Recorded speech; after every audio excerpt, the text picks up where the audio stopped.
ചില റണ്ണിങ് മെറ്റീരിയൽസിനോട് ഭയങ്കര ഇഷ്ടം തോന്നും അല്ലേ? ആദ്യമൊക്കെ എനിക്ക് കോട്ടനോടായിരുന്നു പ്രിയം. ഞാൻ സ്റ്റോക്ക് എടുത്തതിനകത്ത് എനിക്ക് ഏറ്റവും ഇഷ്ടപ്പെട്ട മെറ്റീരിയലാണ് ഈ ഒരു അഫ്ലാറ്റോൺ എന്ന് പറയുന്ന ഒരു മെറ്റീരിയൽ. സത്യം പറയാലോ, അടിപൊളി ക്വാളിറ്റിയാണ്. നമുക്ക് കോട്ടണിലേക്കാളും ഏറ്റവും നല്ലൊരു ക്വാളിറ്റി ഉള്ള മെറ്റീരിയലായിട്ട് എനിക്ക് പേഴ്സണലി ഫീൽ ചെയ്തത് ഈ ഒരു മെറ്റീരിയലാണ്. അതുകൊണ്ട് തന്നെ ഈ ഒരു മെറ്റീരിയൽ വെച്ച് ഞാൻ ഇറക്കാവുന്ന എല്ലാ സാധനങ്ങളും ഇറക്കിക്കൊണ്ടിരിക്കുകയാണെന്ന് തന്നെ പറയാം. ഈ ചെയ്ത വർക്കും അഫ്ലാറ്റോൺ മെറ്റീരിയലാണ്. ചെറിയ കൈയൊക്കെ കൊടുത്തുകൊണ്ട് നമ്മൾ അടിപൊളിയായിട്ട് ഒരു സ്ലിറ്റഡ് ടോപ്പാണ് ഇറക്കിയിരിക്കുന്നത്. നല്ല ക്വാളിറ്റിയാണ്.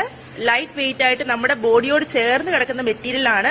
കസ്റ്റമൈസേഷൻ അവൈലബിൾ ആണ്. അപ്പൊ നിങ്ങൾക്ക് ഈ ഒരു കൈ 3/4 സ്ലീവോ അല്ലെങ്കിൽ ഫുൾ സ്ലീവോ അല്ലെങ്കിൽ സ്ലീവ്ലെസ്സോ ഒക്കെ ആക്കാം. അത് നിങ്ങളുടെ ചോയ്സ് ആണ്. അങ്ങനെ ഉണ്ടെന്നുണ്ടെങ്കിൽ എനിക്ക് ഡയറക്റ്റ് DM ചെയ്താൽ മതി. അത് ഈ ഒരു പേജ് ഫോളോ ചെയ്ത് വെച്ചേക്കൂ. ഏറ്റവും നല്ല കളക്ഷൻസും അടിപൊളി ഓഫേഴ്സും ഒക്കെ നിങ്ങൾക്ക് വേണ്ടി വെയിറ്റിംഗ് ആണ്. 440 റുപ്പീസിനാണ് നമ്മൾ ഈ ഒരു അഫ്ലാറ്റോണിന്റെ സ്ലിറ്റഡ് ടോപ്പ് അവൈലബിൾ ആക്കിയിരിക്കുന്നത്. അപ്പോൾ ആർക്കെങ്കിലും വേണമെങ്കിൽ പെട്ടെന്ന് തന്നെ ഓർഡർ ചെയ്തോളൂ. ലിമിറ്റഡ് സ്റ്റോക്ക് ആണ്.